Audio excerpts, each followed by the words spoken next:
If you create your own botanical artwork or work with vintage botanical illustrations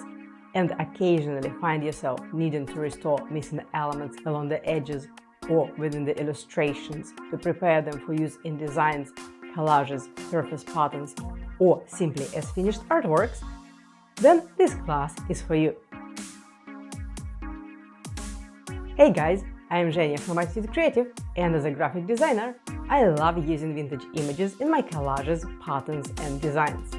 And I teach a few popular in-depth classes on these subjects.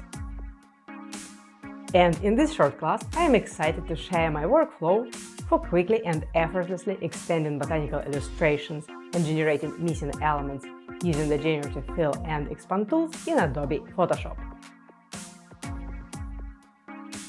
Apart from expanding the image and generating new parts within the illustration itself, I'll also show you how to seamlessly combine your original illustration with the generated elements and how to replace uneven or stained paper textures with a clean, solid color background, whilst preserving the original artwork and keeping retouching to a minimum. So grab your own botanical artwork, any vintage botanical print from an online archive or one of the images I have shared in the class resources, and let's get started with this image restoration technique that can save you a lot of time and effort.